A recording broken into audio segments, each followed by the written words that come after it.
Perkenalkan, nama saya Nasanda Galan Hidayat dengan NIM 0102 1082 425031. Saya dari Fakultas Ekonomi dan Bisnis, Program Studi S1 Ekonomi Pembangunan Universitas Bengkulu.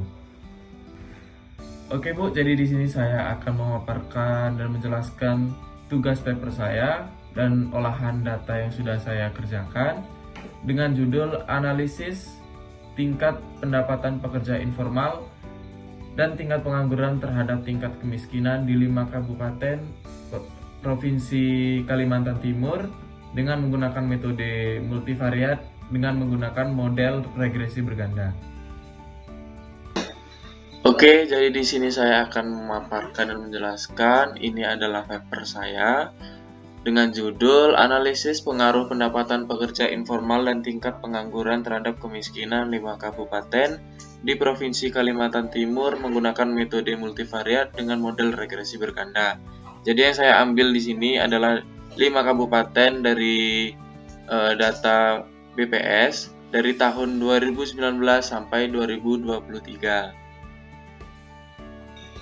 Oke, jadi ini artikel rujukan yang saya ambil, judulnya adalah beberapa faktor yang berpengaruh terhadap pendapatan asli daerah serta tingkat kemiskinan di Provinsi Kalimantan Timur tahun 2023 dari Margareta Lasni Rusari dan Muhammad Tommy Vimi Putra dari PGRI Kalimantan Timur Universitas Mula Warman. Jadi bisa kita lihat di sini untuk rumusan masalah penelitian yang saya buat ini, yaitu yang pertama, bagaimana pengaruh pendapatan pekerja informal terhadap tingkat kemiskinan 5 kabupaten di Provinsi Kalimantan Timur pada periode 2019 sampai 2023. Yang kedua, bagaimana pengaruh tingkat pengangguran terhadap tingkat kemiskinan 5 kabupaten di Provinsi Kalimantan Timur pada periode 2019 sampai 2023. Dan yang ketiga, seberapa besar berkontribusi pendapatan pekerja informal dan tingkat pengangguran dalam menjelaskan variasi tingkat kemiskinan 5 kabupaten di Provinsi Kalimantan Timur. Adapun tujuan penelitiannya, tujuan penelitian ini yang pertama adalah menganalisis pengaruh pendapatan pekerja informal terhadap tingkat kemiskinan 5 kabupaten di Provinsi Kalimantan Timur. Dan yang kedua, menganalisis pengaruh tingkat pengangguran terhadap tingkat kemiskinan 5 kabupaten di Provinsi Kalimantan Timur. Yang ketiga, menentukan kontribusi variabel pendapatan pekerja informal dan tingkat pengangguran terhadap tingkat kemiskinan 5 kabupaten di Kalimantan Timur menggunakan model regresi berganda. Seperti yang kita lihat, dalam penelitian ini juga memiliki manfaat. Yang pertama yaitu manfaat teoritis, menambah literatur mengenai hubungan antara sektor informal, pengangguran, dan kemiskinan di Indonesia, khususnya di Kalimantan Timur. Yang kedua, manfaat praktis, memberikan rekomendasi bagi pemerintah daerah dalam merancang kebijakan pengentasan kemiskinan berbasis data empiris. Yang ketiga, manfaat akademis, memberikan referensi bagi peneliti selanjutnya yang tertarik untuk mengkaji isu kemiskinan dan pendekatan yang lebih luas atau metode yang berbeda. Jadi di sini masuk ke bab 2 tinjauan pustaka yang di dalamnya ada kerangka-kerangka teori. Yang pertama itu kerangka teori kemiskinan. Kemiskinan adalah kondisi ketidakmampuan untuk memenuhi kebutuhan dasar kehidupan yang layak seperti pangan, papan, dan sandang. Menurut Sen, tahun 1999, kemiskinan tidak hanya diukur dari aspek ekonomi atau pendapatan, tetapi juga dari keterbatasan akses terhadap kesempatan hidup yang lebih baik, seperti pendidikan, kesehatan, dan partisipasi sosial. Secara teori, kemiskinan dapat dipengaruhi oleh beberapa faktor ekonomi dan sosial. Dua faktor yang banyak dibahas dalam literatur ekonomi adalah tingkat pengangguran dan modal investasi. Yang kedua ini ada teori pendapatan pekerja informal. Baker tahun 1964 mengemukakan bahwa pendapatan seorang bergantung pada tingkat pendidikan, pengalaman, dan keterampilan yang mereka miliki. Dalam konteks pekerja informal, keterbatasan akses terhadap pendidikan formal atau pelatihan teknis seringkali menyebabkan rendahnya pendapatan mereka. Namun, pekerja informal dengan keterampilan spesifik, seperti tukang kayu atau pedagang, dapat memiliki pendapatan yang lebih tinggi dibandingkan pekerja informal tanpa keterampilan khusus. Nah, di sini menurut KNIK tahun 1921, ketidakpastian ini menciptakan risiko pendapatan yang lebih tinggi di sektor informal dibandingkan sektor formal. Misalnya pedagang kaki lima mungkin menghadapi pendapatan yang fluktuatif tergantung pada lokasi dagang, cuaca, maupun kebijakan pemerintah seperti penertiban. Masuk ke teori pengangguran. Pengangguran adalah kondisi di mana individu yang siap bekerja tidak dapat memperoleh pekerjaan meskipun telah mencari pekerjaan. Menurut Okun tahun 1962, pengangguran yang tinggi biasanya berhubungan dengan rendahnya kapasitas produksi dan penurunan pendapatan nasional. Di tingkat mikro, pengangguran mengurangi pendapatan per kapita dan meningkatkan ketergantungan pada bantuan sosial yang berkontribusi pada peningkatan kemiskinan. Nah, menurut teori ekonomi klasik, pengangguran dapat terjadi karena faktor-faktor struktural, siklis, atau musiman. Dalam konteks ini, pengangguran struktural dapat disebabkan oleh ketidaksesuaian antara keterampilan yang dimiliki oleh angkatan kerja dan keterampilan yang dibutuhkan oleh industri. Nah, di sini Friedman tahun 1968 juga mengemukakan bahwa kebijakan ekonomi yang menciptakan pertumbuhan ekonomi yang stabil dapat mengurangi pengangguran dan dengan demikian menurunkan tingkat kemiskinan. Memang secara teori, semakin tinggi tingkat pengangguran, semakin besar pula kemungkinan seseorang atau keluarga hidup dalam kondisi miskin. Nah, oleh karena itu, Pengangguran dapat dilihat sebagai salah satu solusi penting dalam upaya pengentasan kemiskinan.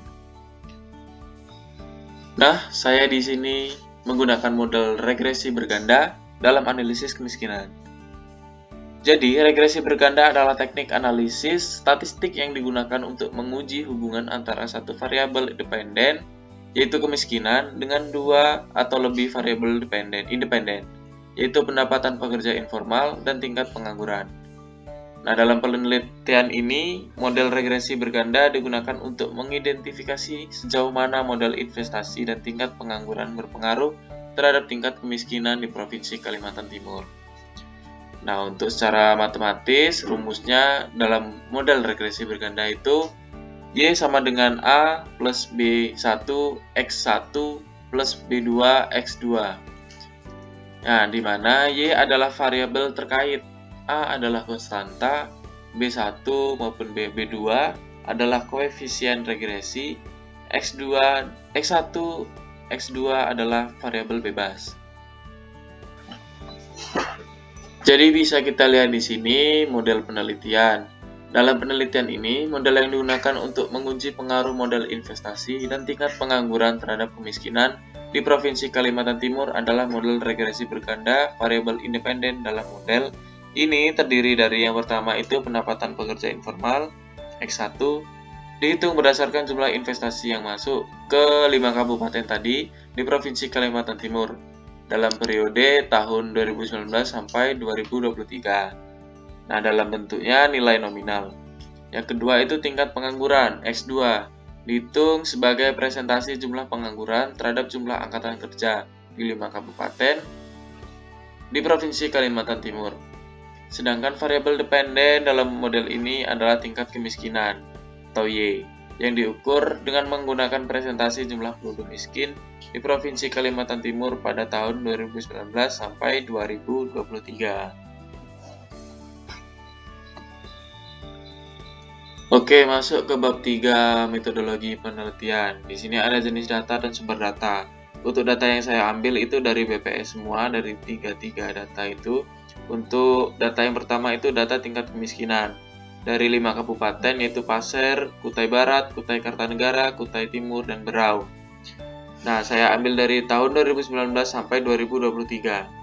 Data tingkat kemiskinan ini untuk Kabupaten Pasir jumlahnya 133,19, Kutai Barat 72,68, Kutai Kartanegara 300,85, Kutai Timur 183,95, Berau 64,11. Dan yang kedua itu data pendapatan pekerja informal dari 5 kabupaten. Yang pertama Kabupaten Pasir, jumlahnya 118 juta Rp474.047. Kutai Barat Rp108.548.090. Kutai Kartanegara Rp131.819.073. Kutai Timur Rp162.3.090. Di Berau Rp151.175.070. Dan yang terakhir adalah data tingkat pengangguran. Untuk Kabupaten Pasir itu jumlahnya 24,2, Kutai Barat 25,78, Kutai Kartanegara 25,34, Kutai Timur 28,66, Berau 25,82. Dan semuanya ini data yang saya ambil dari Badan Pusat Statistik atau BPS. Oke, jadi di sini langsung masuk ke analisis, yaitu ke Excel. Jadi saya menggunakan perhitungan dengan model regresi berganda. Sekarang kita langsung analisis. Yang pertama, ada summary output nih. Kita bisa mencari nilai korelasi. Nilai korelasi bisa dilihat di multiple R. Nah, di sini multiple R-nya 0,1514. Jadi termasuk dalam kategori sangat kuat. Ini kategori korelasi. Ini kategori sangat kuat. Selanjutnya, nilai koefisien determinasi. Nah, di sini nilai koefisien determinasinya yaitu min 1,9311 atau min 19,11%, yang berarti bahwa X1 dan X2 menjelaskan Y sebesar min 19,11%, sisanya dipengaruhi oleh faktor-faktor lain. Seperti itu. Nah, selanjutnya hasil output ANOVA ini menunjukkan bahwa F hitung itu sebesar 0,011. Nah, ini nilai signifikansinya dibandingkan dengan alpha. Alpha yang saya gunakan itu 0,05. Nah, di sini signifikansinya 0,988. Jadi di atas alpha 0,05. Sehingga dapat disimpulkan bahwa tidak adanya pengaruh signifikan antara variabel X1, X2, dan Y. Dikarenakan ini nilai signifikasinya di atas alpha yaitu 0,05. Nah, selanjutnya kita masuk ke uji T. Nah, di sini di tabel yang paling bawah ini, di sini ada T stat. Ini T hitung. Nah, T hitung ini bisa dibandingkan dengan T tabel karena kan T tabelnya di sini tidak ada. Jadi saya membandingkan signifikansinya aja, p-value. Nah, sini signifikansinya 0,9049. Nah, jadi dapat disimpulkan variabel X1 itu tidak adanya pengaruh yang signifikan antara variabel X1 dan Y. Nah, yang kedua p-value-nya 0,9501. Jadi dapat disimpulkan variabel X2 ini juga tidak signifikan mempengaruhi Y. Selanjutnya yaitu persamaan regresinya. Nah, di sini persamaan regresinya dapat dilihat di tabel koefisien. Nah, ini interceptnya positif 225,4810. Nah, X1-nya 9,45 dan X2-nya min 7,605. Nah, di sini Y, jadi persamaan regresinya Y adalah sama dengan 225,481 ditambah X1 9,45 dan ditambah min X2 min 7 605. Nah, jadi jika X1 0 dan X2-nya 0, maka nilai Y adalah 225,48. 11. Jika X1 meningkat, maka X2 meningkat. Begitupun sebaliknya. Nah, variabel X1 ini tidak signifikan mempengaruhi Y. Nah, selanjutnya untuk variabel X2 ini signifikan mempengaruhi Y.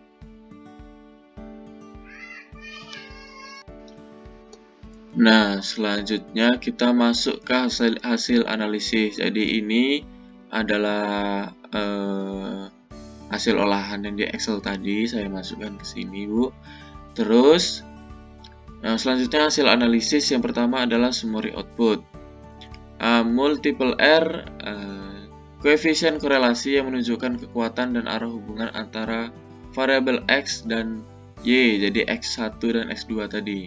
Nilainya adalah 0,151474236043423. Nah, menunjukkan hubungan yang cukup kuat dan positif. Sangat kuat ya yang saya jelaskan di Excel tadi. Nah, yang kedua, R-square, koefisien determinasi yang menunjukkan proporsi variabilitas dalam variabel Y yang dapat dijelaskan oleh variabel X. Nah, nilai 0,02194444418493887.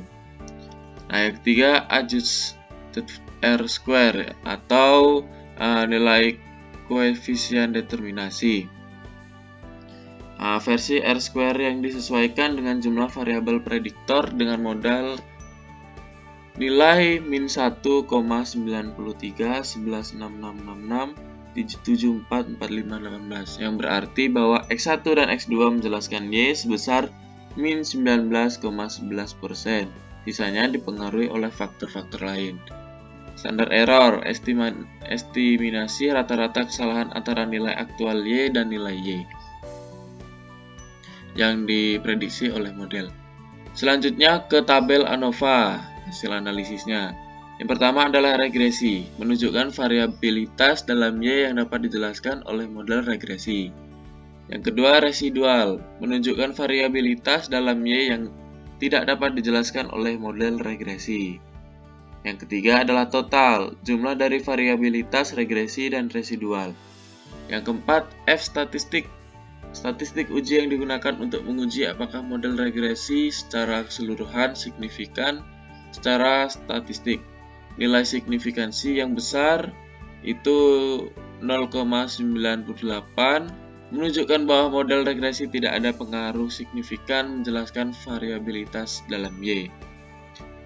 Selanjutnya koefisien. Yang pertama intercept, nilai Y ketika nilai X1 dan X2 adalah 0.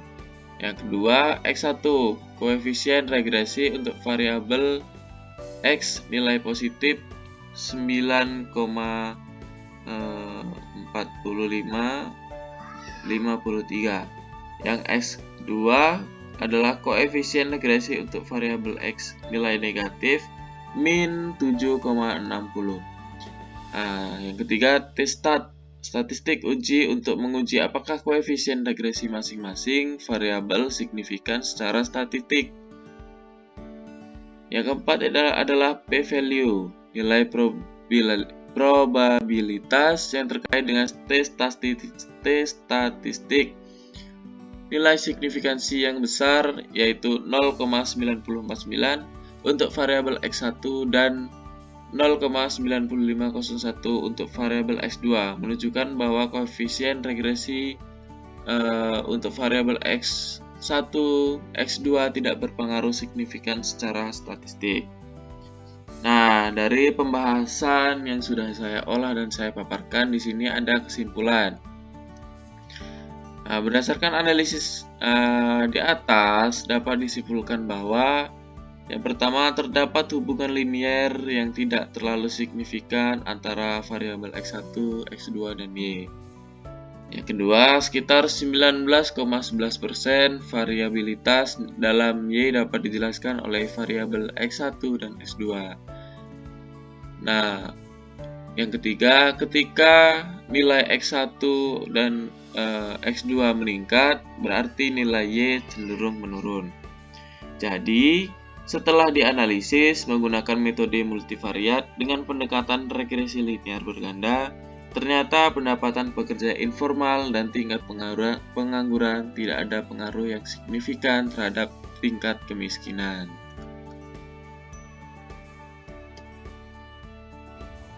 Oke Bu, itulah yang dapat saya paparkan dan saya jelaskan. Mungkin sekiranya yang saya jelaskan dan paparkan kurang baik dan kurang jelas, saya mohon maaf yang sebesar-besarnya.